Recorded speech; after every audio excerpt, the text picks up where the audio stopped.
Hey everybody, what's going on? Jeremy from I Motivate Me, and thank you for joining me for an episode of my fitness and health investment initiative. Today, I'm going to be conducting my first interview slash discussion with a person of like-minded interests and philosophies in the field of exercise and health sciences. My man Dave Langenthal, creator of Langenthal Labs. Also, you can find him on Instagram at Train, Adapt, Grow, and I'll leave all of that information in the description. Also, you'll hear it throughout the course of our discussion today. It's a little lengthy, a little more than what I'm going to be conducting in the future, but given that it's a special occasion and my very first interview, there's no better person than to have my main man Dave come on and talk a little bit about his philosophy, our philosophies, and how we have evolved our train of thought in the world of fitness and health. So, with that being said, everyone, please enjoy. Feel free to leave a comment, whether positive or negative. Give us some feedback. Let me know, let Dave know what your ideas are, what we can do better. And, or if you have questions, feel free to reach out to us in the comments section, and we would love to get back with you. So, with that being said, everyone, please enjoy. Subscribe, like or dislike, doesn't matter, but just hit that subscribe button. Let's get some more people involved. In the meantime, stay dedicated, stay hydrated, stay motivated, keep those guns up, and enjoy the show. What you're saying. So, Dave and I are just getting on in touch here on our podcast here. Welcome, everybody. Jeremy from I Motivate Me, Dave Langenthal, all the way up in the Langenthal Northeast. Labs. You Here got we it, are. Langenthal Labs. Here we are. He and I have been trying to link up for a little while. We're very busy gentlemen, but we wanted to make an effort to bring a little bit of pizzazz and physical fitness and health initiative to the public, and just get out there. And I want to just personally, Dave, practice my speaking in public. Man, sometimes I stutter and I get so nervous and anxious and stuff. But really, though, it's a pleasure to see you, Dave. He and I were just going over how exactly it was that we came to be acquaintances, and to get to the point where we're actually here live speaking on social media for everyone. And Dave and I were talking about how exactly the first time that we met, and Dave got it wrong. Just to let I got it everybody wrong, know, right? people. We both came from the same college in Quincy College with Wayne Westcott. We had the similar mentor who was the pillar in exercise science research. And then this is the conversation that we had at UMass Boston. We were in the exercise physiology. I think it was ex-phys. We were in the lab together, Yeah. if I do recall. But let's hear your perspective of how we met. I want to hear from your lens. Yeah, absolutely. So I believe we were taking ex-phys class, either one or two, and you and myself and another gentleman from our class, we paired up to read certain passages from the books and then come up with like our perspective on it. And we had to answer specific questions that the professor was giving us. So we would like take our desks and pull them together for about 15 or 20 minutes. I can't remember the other gentleman's name, but he was a really cool dude. And so that's how you and I met initially. And I would see you around campus a little bit. You know, it's a commuter school, but the campus is rather small. And I think the last time I checked, I don't know when's the last time you've been on campus at UMass, but they have a lot of new buildings. They had the integrative science building that they bought or they built and purchased. And I think they have dorm rooms now, as a matter of Yeah, the place is fact. massive. They've been Yeah. building it up ever since we left, and several new buildings, campus center, the integrated science complex was beautiful, Mm. and now they Yeah. have all these dorms. They're trying to make it really another big UMass school, but it was pretty Yeah. fantastic experience over there. Love being on a peninsula, Oh seeing the yeah. Yeah. sunrise on the water in Boston. Like you can't beat that, man. Yeah. It was great vibes. Har- Absolutely. And Harbor Walk, Hmm. part one and two. If you go to my website, immheart.com, I write about Run Boston and Harbor Walk. I used to run that for 30 minutes and then come back and go to the gym. They had a pretty decent gym. I don't know what the gym is now there. I hope they had a chance to renovate it, but either way, it got Yeah. the job done for me. But Cool. in any case, so you and I, we meet there, we have a semester together, and I saw you around campus and stuff. We'd always say hello and things like that. I went back to Quincy College to improve my grade in physics.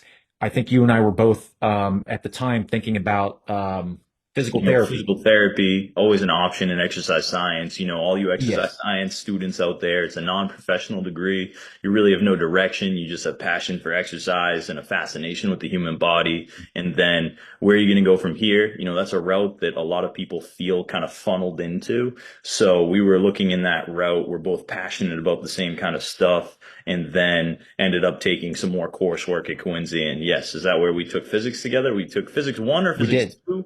My goodness, all the physics, I man. took, I took, we took one of the physics. I retook both of them. Okay. I had a like a C plus in my undergrad days, and when I retook it, I graduated, but then I wanted to improve my grade and ended up with an A minus. I'll take it. That's Both. brilliant. That's I'm a great. meathead sometimes, Come so on. I'll take that. And we had good people in our class, but so you and I took physics class together. It was the first time I saw that this guy Dave here had a situational awareness to maintain his composure was when he accidentally spilled some dude's coffee in class. I don't know if you remember this. Ooh, And now I do.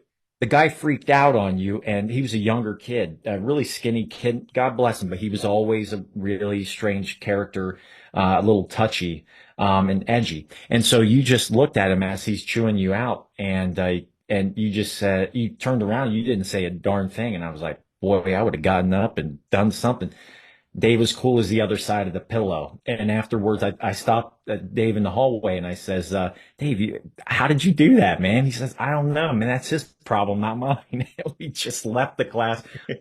But that's how I came to know Dave. And I think, would you agree that's a pretty fairly That was a great accurate moment, account? right? You kind of you get a read on someone's personality type and then their response to, you know, an accident. I think I grabbed some paper towels because, you know, I felt bad. I love coffee. I love my coffee. You know, I wouldn't necessarily freak out in that instance if someone spilled my coffee, but yeah, it's great that I held my composure there. You know, I can't say that about every instance that I've had someone hot-headed in my space, but yeah, definitely in that instance I handled that really well. And you know, you try to do that in all these high stress situations as if we can keep our cool. That's a strong man. That's a strong human being. I think losing your temper is just, when we all, that's a kind of a sign of weakness. And it's something that you always want to work on because if you can hold your composure, keep your cool, then 100 out of 100 times you'll handle the situation better. Yeah, 100 out of 100. Yes, absolutely. All right, excellent. So now, Dave, let's go ahead and get in.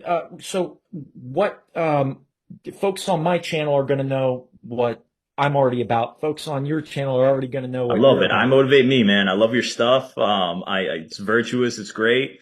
A little bit about myself. So I have an Instagram, called Train, Adapt, Grow. I've been personal training for the last 8 years as I've been picking up all this exercise physiology, got my bachelor's degree, worked in a strength and conditioning facility for several months as an intern, and then really just moved on to the apex of personal training at Equinox in the Seaport in Boston. So I work with people privately there and it's a lot of one-on-one training. Over the years, I've picked up a lot of different certifications. You know, I'm a strength and conditioning specialist. I have a USA weightlifting certification. I'm functional movement screen certified, precision nutrition, had a certification with the American College of Sports Medicine. But at this point in my life, you know, I understand that certifications don't mean diddly squat. If you're not executing, if you're not practicing what you preach, if you're not executing, if you're not fascinated by this and continuing to pursue ways to continuously grow, then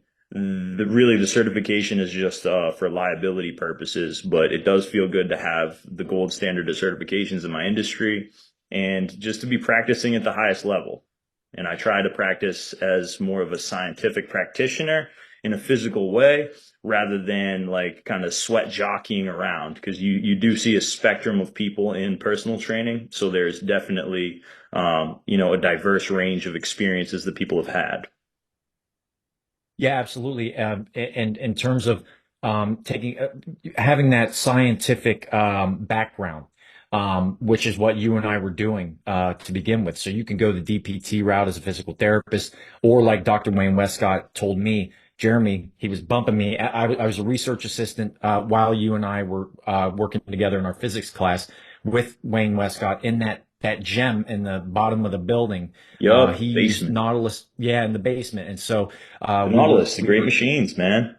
They are. I like free weights, but I like to use everything. You don't just stick with one and not the other type of movements and types of equipment. So Dr. Westcott says, Jeremy, if I were you, if you really want to do a lot of research, you're going to be published in the American Journal of Exercise Physiology, which is what I ended up doing and I basically kicked in Wayne Westcott's door one day and introduced myself. And, I said, this is what I'll do. I'll do it for free. I'll be an assistant. I just want to be a part of some research and learn. And so he says, well, we'll pay you $15 an hour and you can be an assistant and come in every day and you'll take the anthropometric measurements. You'll be using all kinds of different equipment to measure subcutaneous fat, so on and so forth. So he pulls me aside and says, if I were you, I wouldn't do the DPT. For physical therapy, you're going to be limited to what you do in terms of research. You're going to be very busy for a few years. You're going to be working in a wheelhouse. You're going to be getting patients nonstop, which is a good experience. But at the same time, if you do the exercise physiology route, you already have a scientific background. You're going to be published. Now you go to your master's program, sneak in the back door with a PhD, and you can do your own research, have your own thesis, which I had in mind. And we can get into why it is I'm not there yet. A lot of it all has to do with the fact that I decided not to do a certain thing, but that's neither here nor there. That's during the Hats off to you COVID-19. Yes, yes. And for, so, standing your ground, but yeah, you have to stand, yeah, and teach their own. In any case, so I decided to go that route and getting back, I utilize all of this research, into my daily routine as well. And that includes being a cardiac therapist, which is what I'm currently doing with a private company called Recora. And I built my own studio here, as you and I discussed before. And I get to work remotely with phase two cardiac patients. And I implement my time as an intern for a Bay Shore, or not Bay Shore, Bay State Physical Therapy in okay, yeah, Weymouth. familiar with them. Yep. So that's what I did in order to graduate from UMass with my undergrad. So I use that actually in the gym. And that kind of not the segue yet, because I want to get into your philosophy of how you operate with what you do. And we talked about your ropes. I can't wait for you to explain that. Um, but we incorporate various forms of exercises so that we're facilitating the health and fitness related components of physical fitness, or health and skill related components of physical fitness. And that's very important to me. So, and that creates balance, which is one of my foundational principles, of I Motivate Me. And so what are you up to today, and what is your focus, Dave, on what you're up to with Equinox Okay, and your fantastic. own endeavors? Yeah, so I mean, I work with a plethora of different individuals, different professionals, and some people are rehabbing different injuries. There's some nerve issues that go on, there's some inflammation in different joints that go on. But for the most part, I'm just keeping my most advanced people as most advanced as they can be. I think that no matter who you're working with, their level where they need to work to make the most progress is just it's something as a personal trainer, that's what you need to find. You need to find, all right, what's the right intensity for this individual? And now how can we incorporate that intensity so that they continuously make progress? I think that at the fundamental level as a personal trainer, you need to push someone at the right intensity to elicit the greatest response so they can progress, but not so intense that they can't kind of linearly progress. You can definitely be a detriment to someone if you're pushing them too hard and then they're not recovering as well, because recovery is a huge part of continuously progressing. And through strength and conditioning with like the National Strength and Conditioning Association, you make sure to incorporate the fundamental movements of the human body. So we need to hinge, we need to squat, we need to press horizontally, we need to press vertically, we need to pull vertically, we need to pull horizontally. But now there's kind of this cookie cutter approach. That I say cookie cutter just because there's a particular protocol of like which style of movements that you need to do. But my thing at this point in my life is that if you just take horizontal pull and vertical pull, something like in front of you, something over you, but what about all these other degrees? What about all these other ranges of motion where we need tensile strength of the connective tissue in order to be able to control, and we also need the neurological control from the control center to be able to produce that movement with balance, which I think is a incredible value that you shared that is one of your fundamental values. Yeah, absolutely. Just to piggyback on that, you and I talked about it yesterday. When you mentioned that, it still gives me goosebumps as soon as you mention that, because it's something that a lot of my patients, you try to not make it an airplane statement where they don't understand it. It goes over their head because a lot of the folks are I work with a predominantly geriatric group in between the ages of 50 and 75, sometimes older, sometimes in their 30s and 40s, but mainly older folks who have suffered heart attacks and strokes and things like that. I do work with younger people outside of Recora with I Motivate Me and those things. But getting back, I always say, listen, balance, the range of motion, and joint stability and joint strength are very important, because if I have to modify exercises to an extent to where we're not reaching our targeted intensity, our rate of perceived exertion. For example, the what do we call it? The Borg scale, 1 through 20, with the RPE. We do a one, I think it's called silver skates, where we do a 1 through 10, one being light intensity, 10 being the highest intensity. We want in between a 5 and a 7. All right. So, if we're not focusing on balance and joint strength and range of motion in those joints, specifically the shoulders, the least stable joint in the body, and the hips and our core strength, we're not going to be able to reach that, that linear progression that you were describing. In the meantime, those muscles and the balance muscles, those different, like you were saying, like the different angles, the vectors by which our muscles are stimulated and pulling in different directions. We want to hit all of that entire spectrum of, angular movement. And so you have to connect the brain with those muscles that we've neglected. And that's what, when you talk about those ropes that you do, and I'm actually, I'll be showing, whenever we cut this, video and put it together, I'll be definitely showing, if you don't mind, I would Yeah, no, absolutely we can like to. clip in those ropes. I wanted to start to explain to the Yes. public Yes. all the value that there is with these Mhm. rotational movement ropes. Mhm. I recently got a certification through David Weck, who invented the Mhm. Bosu. So if you guys are familiar with the Bosu ball, it is the half exercise ball, half flat plastic surface. And Mhm. it is a ball that you can stand on the flat face, and then you have to balance because there is a half ball under you. So this man invented this ball. He's kind of an eccentric guy, and he's got a lot of innovation through tools that provide people, the best stimulus to give their body like complete control, because his philosophy is balanced locomotion. He's obsessed with balanced locomotion, and now he's taken that to another level. So through this rotational movement rope, I've developed a rotational movement rope that's a little bit heavier than the one that he uses. And I've started to incorporate it with a lot of my clients, a lot of people with shoulder dysfunction, a lot of people with, any kind of aches and pains. It could be wrist, it could be elbow, it could be shoulder, it could be like dysfunction of the scapula. And I say dysfunction of the scapula because you see a lot of people in the scapula, the shoulder blades.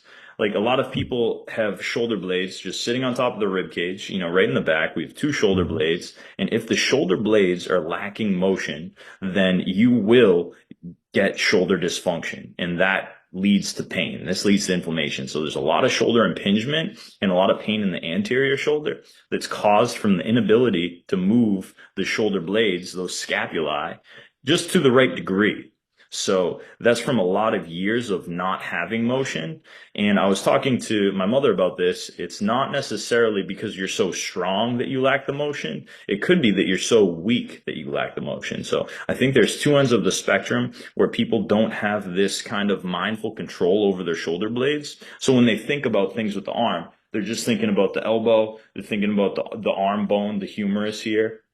They're not thinking about the scapulothoracic joint. They're not thinking about how their scapula, how their shoulder blades gliding across the rib cage, because that can glide. It can protract, it can retract, it can upwardly rotate, it can depress and downwardly rotate. There's three dimensions of motion over the rib cage that the shoulder blade must encompass for your body to feel good doing all that it is that you do.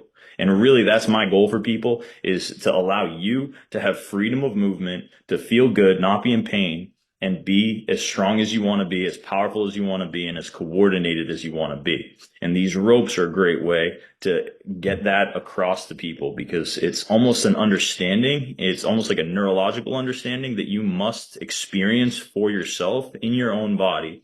And the rope allows you to start to experience this. And it's a pretty profound experience once you start to move your body the way that you've never moved it before. Yeah, absolutely. Or maybe you have previously and you lose that range of motion, you lose that functional ability, Totally. It and could be 10 years you of desk work, and then now you're locked down. yes, and you lose your confidence. And this gets into the psychological aspect of it, because one of the things that I wanted to sneak into the PhD program with UMass was that my idea was that I was studying a lot of the bidirectional relationship between anxiety and depression and lack of physical activity and exercise, and how if you're sad or depressed, you are less likely to take action, whether it be well, like a job opportunity, an entrepreneurial opportunity, or just to get into the gym or do physical activity, go for a 30-minute walk every day, maybe do 50 push-ups total or do some pull-ups, whatever the case. And if you don't do your exercise, you're more likely to feel anxious and depressed. It's a bidirectional relationship. And I wanted to do that research through the PhD program before I moved to South Carolina. And so, yeah, you're absolutely right. And so it has a lot to do, the physical aspect of our lives have an effect on our confidence, our balance in life, not just your physical balance, but your emotional balance, your spiritual balance, and all of those things. And those can debilitate you into taking action in what you want to do. And that's kind of Hugely, how, yeah, and that's how I came up with enormously. I motivate me. You know, you have to be able to motivate yourself. Someone's going to motivate you, but they're not always going to be there for you. You're going to have to develop foundational principles and use those as a foundation to continue to rise your stock personally and individually. And that way, when you go through something in life, you have resilience and you're able to continue progress no matter what. Even if you consolidate, that's all right. Sometimes you're not going to be 100%. None of us are. And so, yeah, and getting back to the ropes though, and so that you mentioned it at the end there, but just to reiterate, so the ropes you have through your experience with the ropes, you found that facilitates people's free range to kind of experience their body and get to understand okay, maybe there's an ailment here, there's something going on. It gives you a chance to experience your body and be mindful of your body. 100%. So, and I think that's a really great point that you make. Like, life is going to be hard, and there's going to be pain that you go through. There's going to be injuries that you go through, and it could be like psychological trauma. It could be physical trauma. You just, like, twisted your knee getting out of your car, and then that puts you in a bad state. But a strong body will always create a strong mind. It will always at least like promote this ability to have a stronger mind. So if you don't know where to start, I think starting to focus on how could I get a little bit stronger, and then start to continue to develop that. I never got into this whole movement side of things until I was a very strong individual, because I was exposed to strength training at a younger age. I got obsessed with it. I got a lot of results out of it. It was something that you adhere to with consistency, and you get limitless results. You continue to get stronger. To the point where I got so strong where I injured myself because I was stronger mentally and physically than my connective tissue could even be. Tore a pec when I was in high school, got that repaired. And that's when I started to, become a nerd, and then got over there with Wayne Westcott and that definitely developed my passion for everything that we're doing. And now here I am 8 years later, very strong, very coordinated. You know, I love doing handstands. I love doing Olympic lifting, different exercises like cleaning, jerking, push press. Like all this stuff is great. Then there's the metabolic conditioning side of it where you can really train your heart. You can really train your muscles so that you're able to pump out like a high level of work at maybe like a moderate intensity, but continue to do so in such a way that it creates a great vascularization of all your muscles and it gets your heart in a good condition to continue to do that. But now that's all aside from your body and your ability to move. Your body and your body's ability to move, that is not your metabolic conditioning. That is not your strength. This comes from your brain, your nervous system, and then whatever the hell you have going on as your connective tissue. Because we have ligaments, we have bones, we have tendons, we have muscle, and we have fascia. That's just about it. That's about all the hardware that makes up your body. And now that is going to influence how you move because the last 10 years, maybe you've been sinking into one of your hips like a little bit funny, maybe where you sit with your wallet under your left ass cheek all the time and you've Yeah. developed this muscle tone. So your muscle becomes shorter on one side and then everything is always pulling to this side. Now, what is it that will actually expose your mind to this realization that holy crap, my left hip is so stiff and off balance? So through this rope training, there are particular drills that you can do that I post on my YouTube channel. My YouTube Hmm. channel is called Limitless Ropes.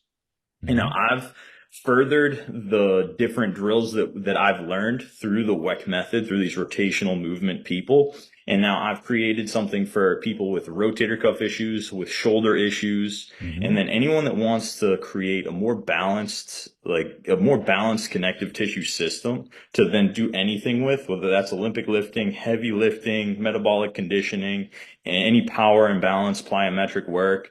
Like this will help you with that because through these motions, there's one motion called the dragon roll. And that is when you are basically making a rope go around your body without jumping the rope. So there is no jumping of this rope in order to discover these insufficiencies in mobility that you have. But through learning these motions, now where the rope is striking the ground will tell you where you are stiff. So there is a law called the cardinal directions. So when you start using the rope, you follow this principle. So you are basically trying to produce this movement, and then that rope must strike the ground in a straight line. So now, once you start doing more than just swinging the rope in a straight direction, once you start crossing your body, once you start going behind your back with the rope, now if that line becomes perturbed and now it is at an angle when you are trying to produce a straight movement, now that could be happening because of wrist tension. That could be happening because of lack of supination, like the lack of rotation. It could be some insufficiency in this like kind of like circumduction. It could be internal rotation that is not good enough. Like all these actions of the shoulder that your body does, you could find out, oh wow, like this left side is not as great as this right side. And then over the course of your ability to do 20 reps, 50 reps, I like to do 50 because that's enough for me to really feel it, to get that synovial fluid secretion. So everything in your body is nice and lubricated. Everything in your body is nice and heated up. But then you will open up that range of motion, even if it is still not where you want it to be. So in the course of finding out where you're lacking, you are literally doing a service to yourself by increasing that motion. And really, it's just about gathering the range of motion that you can have to limit your suffering and pain. Because if we don't improve our range of motion, you are on a one-way trip to pain and dysfunction. There will be inflammation, there will be joint pain, and then that's going to go right back to that suffering kind of depression paradox that you talked about earlier, which is like, I'm hurting. I don't want to go to the gym. I don't want to go for a walk. This opportunity is coming my way. I don't feel like jumping on it. So there's a parallel to all of that with I Motivate Me. And I can't wait to get you out a limitless rope. I'll have to ship you one out there to, what'd you say, you're in South Carolina? South Carolina, down in the Yeah, south, man. south of the Mason-Dixie, man. Yeah, no, 100%. I feel like you just talking. I thought I was in anatomy class all over again, man. So that Well, was I good stuff. appreciate that. That means a lot, man. I love that. I love that. Hey, and get just to go back on what you were saying about carrying your wallet in your back pocket. I used to do it all the time, and I used to live in Waltham and commute to UMass Boston, but I would sit in traffic for 45 minutes on the way home. I was always the first one there to get to the gym at 6 a.m., get the good spot when they reduced parking before they started construction. So in any case, I developed a sciatic issue and it became a mechanism for injury for my feet and my heels. So I would get out of bed and I was working out 5 to 6 days a week, and I was doing a combination of powerlifting with cardiovascular endurance and muscular endurance. So I was doing all kinds of mixing it up a little bit. I have heart disease that runs on both sides of my family, so I always have to be mindful, even when I'm in the gym and I want to gain strength. I just turned 40 recently, so I'm not going to bench press 315 pounds 5 times anymore. That's just out of my cards. I don't need it anyway when it comes down to it. So I facilitate other methods of staying in shape. But what I started to do was, and then I have chronic arthritis in my neck from playing football and being a Marine for 9 years. And so that really took a toll on me, and I could start to feel it in my shoulders.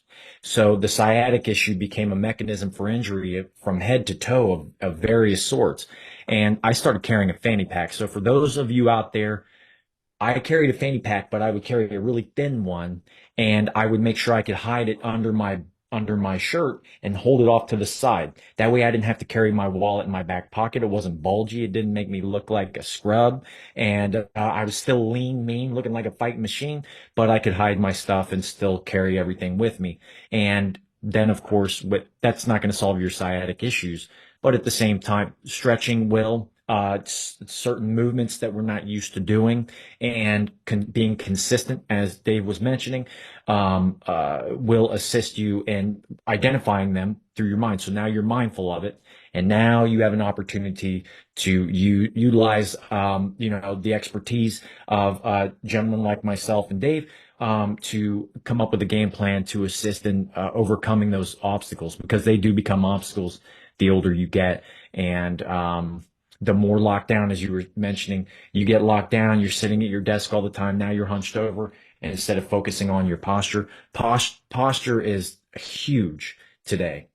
We're spending more time online with our phones. I've got my phone right here. And how many times do you see people walking down the street and they're looking like this? They don't even look up at you. They That's don't even look down at or up, it's a up from their crazy phone. world of weird, different chronic positions that our bodies are exposed to. And even I was talking to someone, there's like on your pinky finger, there might even be a little bony prominence because when I hold my phone, I'll hold it like in Hmm. this hand and pinky's right under it. You So got it. in that instance, I literally have a little bony prominence since Wolff's Law. I don't know if everyone's familiar with Wolff's Law, but that means the bone will adapt to whatever stress we apply to it and then increase in density so we can get bone spurs in that way or some kind Mhm. of bone growth. So I think a lot of you guys out there listening to this, you'd be surprised that you actually have this bump on one of your fingers you may not have on the other one if you have this kind of tendency to hold your hand that way. It could be a wallet in the back pocket. It could be one of your legs that you cross that you don't cross the other leg. Like whatever you're Mhm. doing, taking time when you're in pain or you have an injury to assess what have I been doing? What's my chronic positions that I've been doing? Doesn't necessarily mean it's right or wrong. It's just it's objectivity. It's like what has my body been doing for the last 3 months, and then what has my body been doing the last like 10 years? Because you'd be surprised to think like, oh, well, I've been driving this car for, the last 6 years, and every time I get in the car, I get in this way. And it's like, oh, well, you're a visiting nurse and you always rotate out of the car on your left hip. And now you have some issues in your back or in your hip there. So doing a good job of assessing your lifestyle and what movements you've been doing can be eye-opening in identifying potential factors that lead to these dysfunctions and then these asymmetries and the way that the body just stiffens up to then continue to produce these weird movements that we do. So I Yeah. think that's important. And then, like you said, just doing the right type of training at the right intensity for where you're at in life and where your goals are. It's going to be Yeah. really important for everybody. Yeah. Yeah. And in terms of chronic movement, my mother visited me from Ohio and she rented a truck from port. So we get in the truck and she was driving. I'm in the passenger side. I watched her get in over and over again whenever we would go to dinner or whatever the case. Every single time she would grab, and she had claimed that she had a lot of shoulder pains. Now she had just purchased a new vehicle that was lifted and had big tires on it, so she had to lift herself into the vehicle. She was grabbing the steering wheel every single time with the same arm instead of taking the opposite arm and grabbing the handle that's right there above to get in. And so I said, Mom, you shouldn't be using the steering wheel to pull yourself in. You're probably going to damage the steering wheel after a while, but furthermore, most importantly, you're going to damage, you're going to develop these tendencies and thus, uh, promoting injury. I don't like to promote injury. I don't know about you, Dave. I like to promote uh, Yeah. Anything we can do wellness. to keep us further from that inflammation state with all this pain. And it's interesting because our tendencies naturally are to think with the distal portion of your body and not the proximal portion. So when you're producing a movement, like the distal being like the furthest from the appendage and proximal being the nearest, Mhm. I just kind of speak in anatomical terms because that's the way my head works. But, That's you okay. know, when you're thinking about opening a door, you're thinking about your hand gripping it and you're pulling your hand toward you. You're never thinking about pulling your elbow toward you when you do that. Mm. But when you change the way that you're thinking of the motion, it completely changes the way that your muscles, the muscles like disperse stress. So if you're overreaching for that steering wheel and you're cranking on it with your hand when you're tugging, you're probably creating some separation in the shoulder right where that labrum is. You're putting all the stress there versus maybe whatever you're grabbing, maybe you grab it in kind of a supinated palms up way. And if you're thinking about pulling your elbow towards your body, I mean, I know it's unrealistic to think about this like that all the time, but I think through training, you start to open up these pathways in your mind and your body, the way that it communicates, and then you're able to have better control so that when you're doing something, that you won't be predisposed to doing it in the most weak way possible. Because it's almost like we do things naturally in a very weak way, and then that puts us in this place of risk for these like kind of weaker connective tissue. Yeah, and just to piggyback off that, there were a few experts and doctors that they would talk about how they didn't necessarily believe in the term what were they talking about? Muscular or muscle memory rather. But when you start to interact your or connect your brain with those types of movements and through neuromuscular connectivity, you train your muscles to respond naturally in a specific way. And I don't know if you want to call it muscle memory. You can call it whatever you want, but in a sense, that's what you're doing. You're practicing. It's a form of practice, and you have to be mindful when you're in practice. Bill Belichick would have cut Tom Brady if Tom Brady wasn't practicing, right? So, and you develop as a matter. I only mentioned Tom Brady because I finished my last chapter in my book. So, and I quoted Tom Brady 3 times in that chapter, and I'm a Cleveland Browns That'd fan, be so painful for I you. thought I about know. you We, guys we used to talk about the Cleveland Browns back in the day when we were all the in time. ex-Phys and they were a struggling team then, but Jeremy's a loyal guy. So he stayed loyal to the I Browns and I appreciated that. And he also wasn't watching the NFL at the time because of I I I forget exactly what it boycotted. was, but I admired the fact that you disagreed with something and you chose to like kind of boycott it. And I think there's a lot of value Yep. in that, in like just holding your values and expressing Yeah, them. and you and I talk about, and we'll have to do. You and I will have to get on my Independence channel. I've got another channel as well with YouTube where we talk about. I like to connect our socioeconomic and demographic environment that we live in, and what that means is when you see things that are stressing the community out. You go on YouTube and look at the comments. You go on Facebook, Instagram, whatever the case, look at the comments and look at the materials that people are bringing from their ideas and their minds, and their frustrations and their anger and their depression and their anxiety, and you see what's going on in the world around you. You look at the statistics, Dave. 70% of Americans don't get their recommendation for moderate to high intensity exercise on a weekly basis. 70 to 75% of Americans are either overweight or obese. it might be even 2 in 5 Americans over the age of 50 are diagnosed with some form of anxiety disorder or depression, and they are prescribed psychotropic medications. Now, one of the top three comorbidity factors of COVID related deaths is number one, overweight and obesity. Number two was diabetes. And number three was fear and anxiety related disorders. And so once you start to realize that there's more to fitness than just exercising, it's mental fitness, it's spiritual fitness, it's emotional fitness. You have to have those. Otherwise, there's no trifecta of mind, body, spirit. You can't. It's nearly impossible. You will suffer one way or another in some capacity. And so I always that's why I started another channel as well, so that I could let folks know, hey, this is what's actually going on. And this is why you're stressed out. This is why your children are stressed out. Childhood obesity is on the rise. It has been for decades. Um, the lack of participation and not just sports, but just physical activity, leisure physical activity. People would rather put their child in front of a computer screen as opposed to getting out and promoting leisure physical activity. And it's simple stuff. 52% of children born in this country now have autoimmune deficiencies when they're born. And so we have problems that are stressing Americans out, not just Americans, but especially Americans, just to stick with Americans here for a second.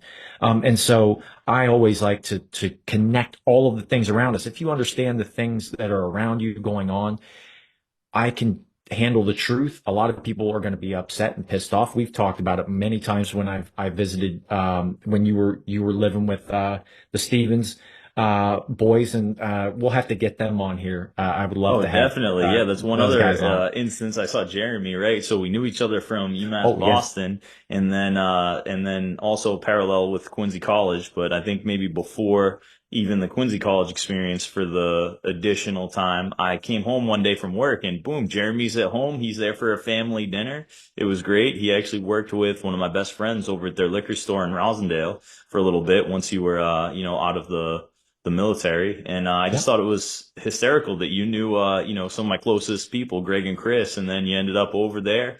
And it was great to see you there. No, we've had some great times, and definitely a couple like-minded people. But like you yeah. said, crazy, the connection that exercise has to all these other factors and things that are just tearing apart the American culture, and just the health of the everyday American.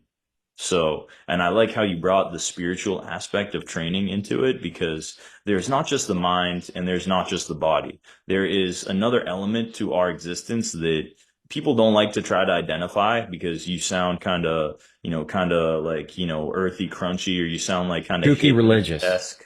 But like, if you believe your experience is only like physical and mental, and then your time on this planet, that's the only thing that exists, like, it almost is just a disservice to the complexity of what we are. Like, we are so much more than that. And that's why when maybe you go to church, maybe you come from the Jewish religion, maybe you go to temple. I'm not sure if there's people out there in a mosque who actually really feel the same way. Maybe they feel the same way, but I think that all religion has a spiritual aspect to life, and it makes you feel something inside that you can't really describe. Or maybe faith. Maybe if you're not a religious person, just having a belief in something that's greater than yourself, because you're only one human being, but yet there's this sensation that you can feel when you see things from a bigger picture, or you believe in something with your whole essence, and then connecting that with exercise, with strength, with everything else in your life. Like, it'll help the relationships in your life. You'll actually maybe want to go out somewhere, and then you meet someone, and then you guys are actually working on something similar, and then you connect, and then someone that someone else knew connects with you. And all that organic, like, positive production came from this spiritual aspect of who you are, and your gut and your drive. So I just firmly believe in that. And I almost felt that when I started training with the rope. Like, the rope was able to open my mind, and I connected a lot of these dots that were just, I was creating a lot of dots, but maybe there weren't as many connections with all these dots. But now I feel a laser connection between all of these different movements and the ability to perform in that physical area. but then also just the belief in everything that you're doing, the faith. And I really do believe religion is a great tool when it's used with the right dose and the right, with the right outlook, because we need to Yeah. get back to some of that spiritual aspect of everything. Yeah. And that's the thing.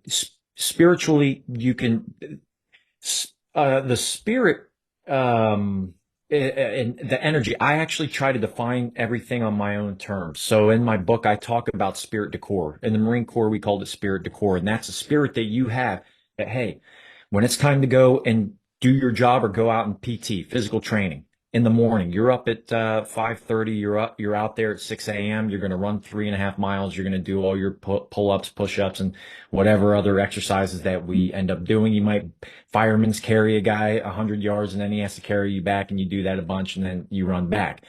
In any case, the spirit, if you're in a job, are you going to do well if you have a shitty spirit? No, you're going to be lackluster. You're going to lack the energy.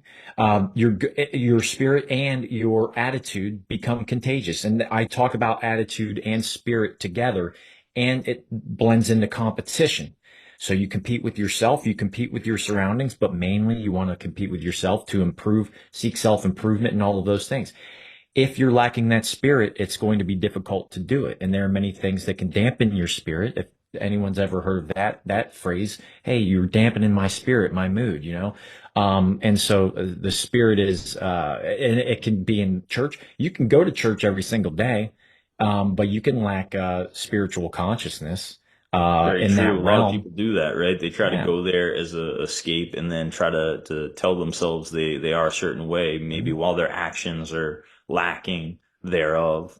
Yeah. But just taking it all in actively and like just believing in something and just I love being a student, right? Like clearly we love being students. This is how we've met Mhm. each other and how we've gotten to the point that we're at. But just kind of attacking everything like that, even if it's another religion, because I was raised as a Jewish person and I'm familiar with the Old Testament, but now my girlfriend is just a Christian and I went to her church and I think, oh wow, like this religion has a lot of positivity to it and a lot of like great belief systems that can influence someone's life positively. I think even like biblical stories, like all these things create a better internal dialogue inside your mind. And the internal dialogue in your mind is so critical to how you will physically express yourself. And Mhm. like I recently was listening to David Goggins and Andrew Huberman kind of hash it out. David Goggins was like a 300-pound guy who hated himself. He ended up, losing a lot of weight. He lost like 200 pounds or 150 pounds, whatever it was, and he became a Navy SEAL. And, Mhm. he had to go through all this training like 3 times before he actually passed and then became, an Army Ranger after that and continued to just advance himself. But they talked a lot about inner dialogue. And I think that that's something that people don't identify a lot because we all have internal dialogue. It's like maybe your internal dialogue is jealousy of something, or maybe your internal dialogue is excitement, or there could be more than one voice in your head. There's always, right, you see the devil on one shoulder, the angel on the other, but there's the way that you speak to yourself inside your own head has such an important impact on what you're doing and on your spirit. Like you were talking about your spirit and like your Mhm. motivation and your desire to do things. Like if you're in your head, you're like, you're just kind of a piece of dirt. Like, why didn't you go for those extra reps? Or like, oh, you didn't do enough here. Or like all these things. I think we all have that nasty person inside your head. Or maybe it's just me, no, but David Goggins made me feel like, I think there's a relation that we all have because we all have that desire for more as a human being. And I think that that's always driving, you can allow that to drive a negative voice in your head, or you can, speak with that kind of, maybe it's not a negative voice, maybe it's a critical voice, but maybe you can speak to that critical voice and then kind of focus on the positive aspects of it. It's like, you should have got those extra reps today, or you should have went for that extra workout, oh, like, oh, I didn't have the time to do it. Maybe your brain makes an excuse. And then maybe that other dialogue inside your mind, he doesn't accept excuses or he or she doesn't accept excuses. And then you're a little bit harder on yourself. But then at the end of the day, when you reflect on everything, trying to spin that in a positive way is so critical because your Hmm. mental influences your physical like 100 out of 100 times. Like my sister, Yeah. she's a PhD in clinical psychology. She just got her PhD. You know, we're having a party like next month. You know, graduation and everything. But there was some research there was some research on these people going in for surgery. And then this one group of people, they had this CD that they listened to. So it was an audio and they listened to this voice who was telling them, oh, you're rolling in, you're on your bed, you're getting wheeled in with this, these nurses and doctors who are well qualified to perform this surgery. The surgery is going to go immaculate. You know, everything is repaired here. You're going to be absolutely perfect after this. And so they went through this meditation before their procedure, before their surgery. And then there was another group that they didn't have that.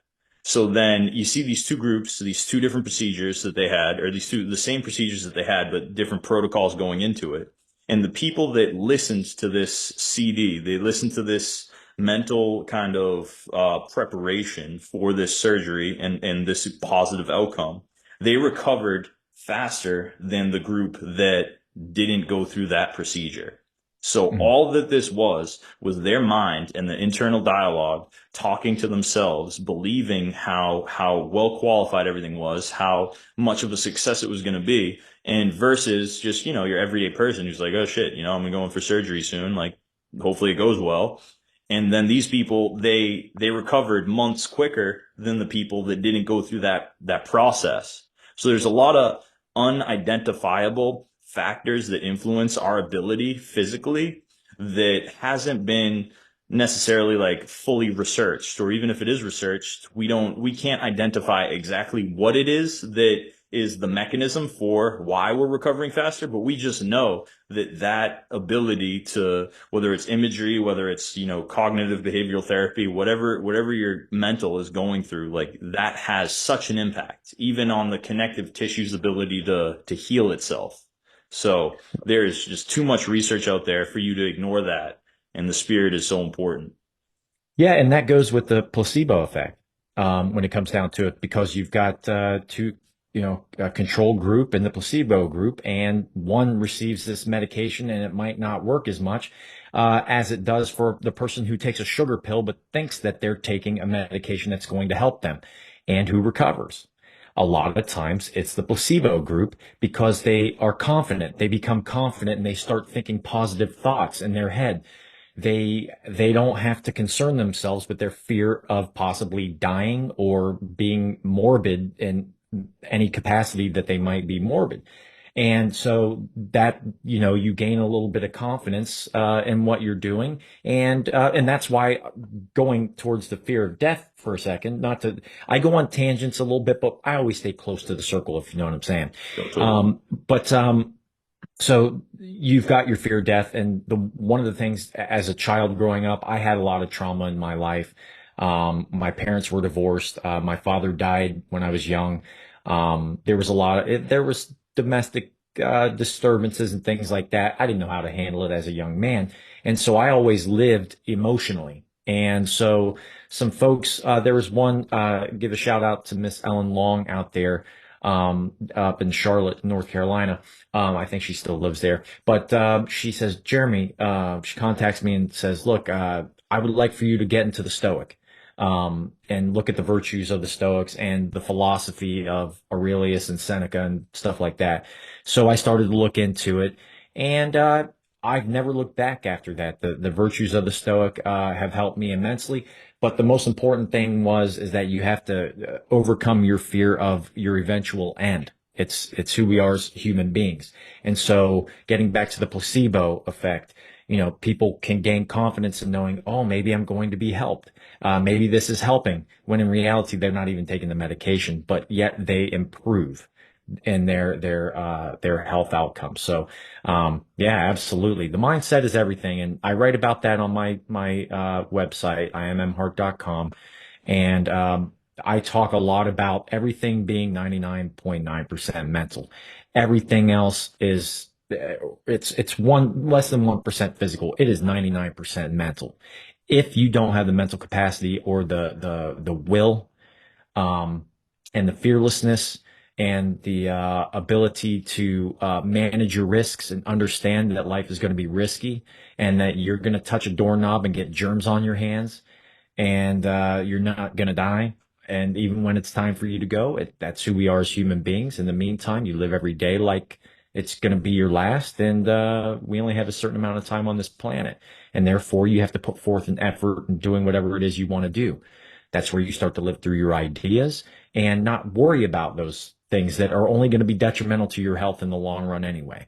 And that's where we're at in America with a lot of anxiety, a lot of depression, and a lot of inactivity, a lack of productivity.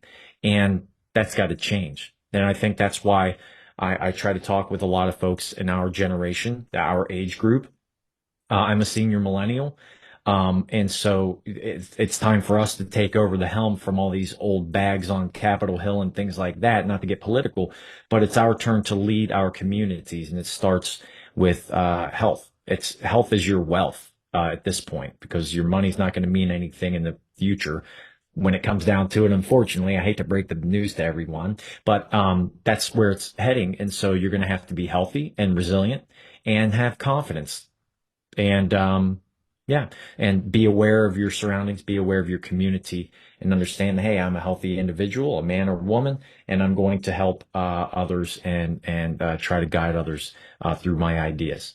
And That's it. I Dave, it mean, I sounds think, like you have excellent ideas, like the rope, and your networking and doing all of those things. And that's one of the reasons I wanted to. Number one, I just wanted to catch up with you anyway. You're my homeboy for life. You're my brother for life, as a matter of fact. But yeah, the ideas are very important to live through, and it sounds like you're doing just that. And that that's what I've been doing. And yeah, the we, I motivate me stuff, it's yes, amazing. sir.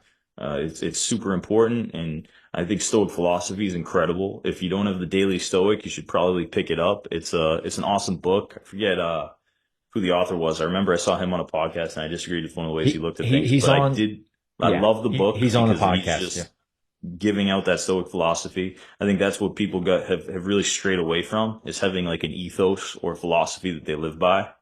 And it's like when you know yourself and you know your values, then no matter what you're up against, whether it's an algorithm on Instagram that's trying to make you stay on Instagram, or maybe it's Facebook, maybe it's X, like whatever social media that it is, the job of it is to try to keep you on there. But if you know your values, you know who you are, you have a philosophy, then all of this stuff, it doesn't have as much of an impact on you. Like, I think fear of death, right? Knowing your mortality is important, understanding that. And a lot of people get into that, but I mean, Stoic philosophy is incredible. I mean, I don't know if it was Epictetus that he had a passage. This was like a slave who became a free person, and he always looked at life like he understood that he was free even when he was a slave because of the way that he was able to structure his thoughts. But Yeah. he said, like, if you were to die tomorrow or die 50 years from now, he's like, if your attitude about that was any different, then you were kind of living a cynical life because you should be. It was almost that like that doesn't really matter. If you're, maybe you're 30, maybe you're 20, maybe like your perception of time changes as you age, but you almost blink your eyes and then there goes, maybe it's 5 years, maybe it's a decade, but time's going to go by really fast. And it's like, are you a good man? Like, have you done good? Are you happy with the way that you live? Like all these things, like if you're happy with the way you live, whatever your cards are dealt for you that's out of your control, that shouldn't affect how you view your day to day. It's like we control what we control and everything else is everything else. But if we cover all the facets on what we control, then, that's as grateful as you can be Mm. because you just never know Yeah. what's going to happen. Yeah, and you were mentioning, I pulled it up really quickly while you were describing that. The Daily Stoic, Ryan Holiday. All right, Ryan Holiday. Yeah, Yeah, I yeah, love it yeah, because he is definitely a person that kind of helped turn me on to Stoic philosophy. I think maybe you had a yeah, little influence on that, but I think also like I kind of naturally had a tendency to view the world in such a way. And then when you're able to then read like writing from 3,000 years ago and you're seeing a man wrote his thoughts down And he had the same thoughts that you have, and then even more of an intricate way of looking at it. It's just like how amazing it is to be able to continue to live by this philosophy that will only influence you for the better and make you a better person. It's like that experience that you said you saw me not freak out when that I spilled that kid's coffee and he like, freaked out, got in my face. And it's like, I have training where I was in martial arts, like I could knock someone out, like, and I don't allow people to speak to me in a way in which I don't believe is appropriate, but I'm a grown man and I have self-control and I understand that there's no purpose for me doing that because I can see the outcomes of that and there's just no need. And it's a stronger person that stays calm in a situation like that than someone that acts on the emotion that might be provoked. And it can even come down to your business proposal or maybe a thesis. And now you worked really hard on this, but you're getting feedback. And maybe the person giving you feedback is not sensitive to your feelings. They don't give a shit about your feelings. They're going to rip into you because they don't like it. They don't like your thesis. They don't like your business proposal. And you were really passionate about it. You really loved it. But it's your job as a good human being and as a business professional to eat all that feedback, and then take it in a way where you can make yourself better. And I think that that's really important. And it's hard to do that when you're anxious all the time, when you're overweight, when you don't physically express yourself, whether that's physical activity, exercise, could be going to play catch at the park or walk your dog. Like if you're not covering all those aspects of your being, then good luck keeping your self control in these high stress situations. So it all comes back to the same thing, whether it's your philosophy, the spiritual aspect of training, the physical, metabolic strength, coordination, balance. Like at the end of the day, it all comes back to that. Like you must train yourself and get your reps in if you want to be executing at the highest level that you're capable, whatever it is that you're executing at. Indeed. Indeed. All right, Dave. So with that being said, I think we'll go ahead and if it's cool, we'll end it on that excellent note. That pretty much sums it up when it comes down to it. You have to have control of your emotions. And it goes beyond that. And just really quickly, just to finish it off with that, with what you were saying, a man that can write something like that 3,000 years ago that it relates to human beings today. Now, they weren't distracted by cell phones, TV, and all kinds of stuff. I'm sure they were distracted in many, many ways. Um, but we're talking about what I call, and everyone else calls it this too, who's aware, universal consciousness. All of that information, the ideas that you have in your head, that I have in my head, they already exist in the universe. It's not that those answers aren't already there. You just have to seek the eternal consciousness. That's what eternal consciousness essentially is. You're just trying to discover the truth about the universe, and that means the truth about you. You're your own focal tension point in the universe. It's a focused tension point. You have your electromagnetic and chemical signals. I've got mine, and we interact with one another. That's the universal laws of attraction. That's what makes people come together without even having to say a word. Love at I first heard sight, someone for explain example. it like we're not necessarily the generator, we're more of an antenna. We're just picking up the signals, Correct. Yeah, as our human being. And not, absolutely. Yeah, you feel like you're the engine of it all, but really you're just picking up the signals and then it's just getting expressed through you exactly. And that for leads to this short muscular. time, right? For a short time, in universal aspects or from the universal perspective, absolutely. But it leads to us moving our muscles because we are constrained to that reception. The more you're receptive to the universe, so instead of just living through the five senses, now you're living through anteroception, proprioception, and you're living through your intuition. Most people don't do that because they're too focused on their identities and their five senses. They don't see things from other perspectives, and thus you can't have empathy for others. You can't forgive yourself, and you end up in a state, a mindset or a state of unconsciousness, that which can be detrimental to our physical, mental, and spiritual being. That trifecta, baby.